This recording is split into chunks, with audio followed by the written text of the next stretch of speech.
السلام علیکم۔ کیسے ہیں آپ سب لوگ؟ امید کرتی ہوں خیر و عافیت سے ہوں گے۔ اللہ سے ہر دم عافیت مانگنی چاہیے، صحت میں، ایمان میں، رزق میں، اولاد میں، مال میں، آمین۔ ہفتہ ہونے کو آ رہا ہے اور شدید سردی ہے، باہر برف پڑی ہوئی ہے اور اب وہ جم چکی ہے۔ اگر آپ کو باہر جانا ہے تو قدم جما جما کر رکھنا ہوں گے، ورنہ پھسلنے کا بھی خطرہ ہے۔ ریت ہو، برف ہو یا ہوا تیز ہو یا پھر کہیں پانی کھڑا ہو، طوفان ہو، انسان کی چال بالکل مختلف ہو جاتی ہے۔ وہ اتنی تیزی اور اعتماد سے نہیں چل پاتا جیسے کہ وہ عام زمین پر چلتا ہے، عام موسم میں۔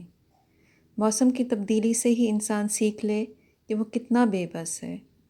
اگر سمجھ آ جائے تو کوئی زمین پر اکڑ کر نہ چلے۔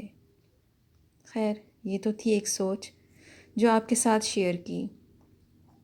آج کی کہانی رابندر ناتھ ٹیگور کی ہے، جن کو نوبل انعام دیا گیا۔ یہ بنگالی زبان کے شاعر، ڈرامہ نگار، افسانہ نویس، مفکر، موسیقار، سیاسی مدبر اور ماہر تعلیم تھے۔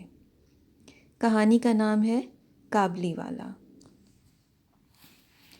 کابلی والا۔ میری بیٹی مینی تھی تو صرف 5 برس کی، مگر ایک لمحے کو بھی خاموش نہیں رہ سکتی تھی۔ دنیا میں قدم رکھنے کے بعد صرف 12 مہینے میں اس نے بات کرنا سیکھ لیا۔ پھر تو جب تک وہ جاگتی رہتی، دم بھر کو اس کی زبان نہ رکتی۔ اس کی ماں کبھی کبھی ڈانٹ ڈپٹ کر اسے چپ کروا دیتی، مگر یہ مجھ سے کیوں کر ہوتا؟ میرے خیال میں مینی کی خاموشی ایک غیر فطری بات تھی، جسے میں زیادہ دیر تک برداشت نہ کر سکتا تھا۔ یوں میری اور اس کی پہروں دل کھول کر باتیں ہوا کرتیں۔ صبح کا وقت تھا، میں اپنے ناول کا 17واں باب شروع کرنے بیٹھا ہی تھا کہ مینی موجود ہوئی۔ کہنے لگی، بابا دیال کاک کو کوا کہتا ہے، نرا مورکھ ہے، کچھ جانتا نہیں نا۔ اس سے پہلے کہ میں مختلف زبانوں کا فرق اسے سمجھاتا، اس نے دوسرا مضمون چھیڑ دیا۔ بابا بھولا کہتا ہے کہ آسمان پر ایک ہاتھی ہے، وہ اپنی سونڈ سے پانی چھڑکتا ہے تو بارش ہوتی ہے۔ بھولا کیسی کیسی باتیں بناتا ہے، دن رات بکے جاتا ہے۔ یہ کہتے کہتے وہ میز کے قریب میرے پاؤں کے پاس آ بیٹھی اور میرے گھٹنوں سے کھیلنے لگی۔ ادھر میرے ناول کے 17ویں باب میں پرتاپ سنگھ کنچن مالا کو لیے اندھیری رات میں قید خانے کے اونچے دریچے سے ندی میں کود رہا تھا۔ میرا مکان سڑک کے کنارے واقع ہے۔ اچانک مینی کھیلنا چھوڑ کر کھڑکی کی طرف دوڑی اور زور زور سے فیل مچانے لگی، کابلی والا، او کابلی والا۔ ڈھیلا ڈھالا موٹا لباس پہنے، پگڑی باندھے، پیٹھ پر ایک جھولی لٹکائے اور انگوروں کے کچھ ڈبے ہاتھ میں اٹھائے ایک لمبا تڑنگا کابلی اخوان ادھر سے گزر رہا تھا۔ نہ جانے اسے دیکھ کر میری بھولی بھالی بچی کو کیا سوجھا کہ یوں اسے بے ساختہ پکارنے لگی۔ مجھے خیال ہوا کہ اگر پشت پر جھولی ڈالے یہ بلائے بے درماں ادھر آ دھمکا تو میرے ناول کا 17واں باب پورا نہ ہو سکے گا۔ خیر، جو ہی کابلی نے ہنستے ہوئے میرے مکان کا رخ کیا، بچی گھبرا کر گھر میں جا گھسی۔ اسے یہ اندیکھا یقین تھا کہ اگر تلاشی لی جائے تو کابلی کی جھولی کے اندر انسانوں کے مینی جیسے کئی بچے ملیں گے۔ کابلی اندر آیا اور مجھے سلام کر کے کھڑا رہا۔ میں نے سوچا کہ اگرچہ میرے ناول کا ہیرو پرتاپ سنگھ اور ہیروئن کنچن مالا اس وقت خطرناک دوراہے پر کھڑے ہیں، مگر یوں اس کابلی کو گھر بلا کر بغیر کچھ خریدے ٹال دینا مناسب نہیں۔ سو میں نے کچھ الٹا سیدھا سودا کیا۔ کچھ امیر عبد الرحمن کا ذکر آیا، کچھ روس کا امیر اور انگریزوں کے درمیان سرحد کی حفاظت کے بارے میں جو معاہدہ طے پایا تھا، اس کے بارے میں بھی باتیں ہوئیں۔ چلتے وقت کابلی نے مجھ سے پوچھا، بابو جی تمہارا وہ لڑکی کدھر گیا؟ مینی کے دل میں کابلی کے بارے میں جو بے بنیاد خوف پیدا ہو گیا تھا اسے دور کرنے کے لیے میں نے بچی کو بلا بھیجا۔ مینی آ گئی مگر مجھ سے لگ کر کھڑی ہو گئی اور کابلی اور اس کی جھولی کو مشتبہ نظروں سے دیکھتی رہی۔ کابلی نے اپنی جھولی میں سے کچھ کشمش، کچھ خوبانیاں نکال کر مینی کی طرف بڑھائیں، مگر اس نے ان چیزوں کو قبول نہ کیا، بلکہ اور بھی خوفزدہ ہو کر وہ میرے زانوں سے چمٹ گئی۔ یہ تھی مینی اور کابلی کی پہلی ملاقات۔ کچھ دنوں بعد ایک روز میں کسی ضرورت سے گھر سے باہر نکلا تو دیکھا کہ مینی دروازے کے پاس بینچ پر بیٹھی ہے اور مسلسل بکے جا رہی ہے۔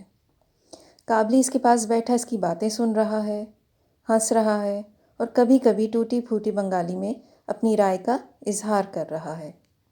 مینی کو اپنی 5 سالہ زندگی میں میرے علاوہ کوئی ایسا شخص نہیں ملا تھا جو اس کابلی کی طرح پورے انہماک سے اس کی باتیں سنتا۔ میں نے دیکھا کہ مینی کا چھوٹا سا آنچل بادام، کشمش، اخروٹ وغیرہ سے بھرا ہوا تھا۔ میں نے کابلی سے کہا خان تم یہ تکلیف کیوں کرتے ہو؟ اسے چیزیں نہ دیا کرو۔ یہ کہہ کر میں نے اسے ایک اٹھنی دی جسے اس نے بغیر کچھ کہے اپنی جھولی میں ڈال لیا۔ جب میں گھر لوٹا تو دیکھا کہ اس اٹھنی نے اچھا خاصا ہنگامہ برپا کر رکھا ہے۔ میری بیوی ایک گول سی چمکدار چیز ہاتھ میں لیے مینی سے پوچھ رہی ہے، بتا تجھے اٹھنی کہاں سے ملی؟ مینی کہہ رہی تھی مجھے کابلی نے دی ہے۔ اس کی ماں نے کہا تو نے کابلی سے اٹھنی کیوں لی؟ اس ہنگامے سے گھبرا کر میں مینی کو اپنے کمرے میں لے آیا۔ پوچھا تو معلوم ہوا کہ کابلی اور مینی کی یہ دوسری ملاقات نہ تھی۔ کابلی کو جس کا نام رحمت تھا دیکھتے ہی مینی پوچھتی کابلی تمہاری جھولی میں کیا ہے؟ رحمت بے ضرورت ایک نون غنہ ڈال کر کہتا ہاتھی، یعنی اس کی جھولی میں ایک ہاتھی ہے۔ کابلی کے خیال میں یہ نہایت ہی لطیف مزاح تھا۔ یہ مذاق اگرچہ چندہ لطیف نہ تھا مگر دونوں اس پر خوب ہنستے۔ ایک ادھیڑ عمر شخص سے ایک ننھی منی لڑکی کی دلچسپ باتیں سن کر میرا بھی دل بہل جاتا۔ کابلی اکثر مینی کو پستہ، بادام وغیرہ دے جاتا تھا۔ غالباً انہی تحفوں سے اس نے بچی کا دل موہ لیا تھا۔ دونوں کے درمیان خوب گھل مل کر باتیں ہوا کرتیں۔ رحمت مینی سے پوچھتا مینی بابا تم سسرال کب جائے گا؟ بنگالی لڑکی شاید پیدا ہوتے ہی سسرال کے لفظ سے آشنا ہو جایا کرتی ہے، لیکن ہم لوگ چونکہ نئی روشنی کے زیر اثر آ چکے تھے ہماری بچی کو اس وقت تک اس کا علم نہ تھا۔ تاہم بات کا جواب نہ دینا اور خاموش رہ جانا مینی کی فطرت کے خلاف تھا۔ وہ کابلی کے سوال کے جواب میں ایک سوال جڑ دیتی، کابلی تم سسرال نہیں جاؤ گے؟ رحمت اپنے فرضی سسر کو نشانہ بناتے ہوئے ایک بھاری سا گھونسا اٹھاتا، اپنا سسرال کو اس سے مارے گا۔ مینی یہ تو نہیں جانتی تھی کہ سسر کس بلا کا نام ہے، مگر اس بیچارے فرضی سسر کی مشکل کا اندازہ کر کے وہ زور سے ہنس پڑتی۔ ان دنوں پتجھڑ کا موسم تھا۔ ایسے ہی دنوں میں اگلے زمانے کے راجا مہاراجا دنیا فتح کرنے نکلا کرتے تھے۔ میں خود کبھی کلکتہ سے باہر نہیں نکلا، اسی لیے میرے خیالات دنیا بھر میں چکر لگاتے پھر رہے ہیں۔ میں اپنے مکان میں گوشہ نشین ہو گیا ہوں مگر میرا دل ہر وقت باہر کی دنیا میں لگا رہتا ہے۔ کسی اجنبی ملک کا نام سنتے ہی میری سوچ کو پر لگ جاتے ہیں۔ کسی پردیسی کو دیکھتا ہوں تو تخیل کے پردے پر اس ملک کی ندی، پہاڑ اور جنگل کے دامن میں ایک چھوٹا سا جھونپڑا نمودار ہو جاتا ہے۔ ایک ہستی گاتی زندگی کا خاکہ میرے ذہن میں کھنچ جاتا ہے۔ اگرچہ میرا دل ساری دنیا میں لگا رہتا ہے لیکن میں ایسا درخت بن گیا ہوں جو اپنے پیروں کی مٹی کو مضبوطی سے پکڑے رکھتا ہے۔ جب کبھی گھر سے نکلنے کی ضرورت آن پڑے تو سر پر گویا پہاڑ ٹوٹ پڑتا ہے۔ اسی لیے اپنے گھر میں چھوٹے سے کمرے میں اپنے میز کے پاس بیٹھے بیٹھے اس کابلی کی باتیں سن کر سیر و سیاحت کا شوق پورا کر لیتا تھا۔ ٹوٹی پھوٹی بنگالی میں گرجدار آواز میں کابلی میرے آنکھوں کے سامنے ایک نقشہ سا کھینچ دیتا۔ پہاڑی پگ ڈنڈی ہے جس کے دونوں طرف سرخی مائل پتھریلی زمین ہے۔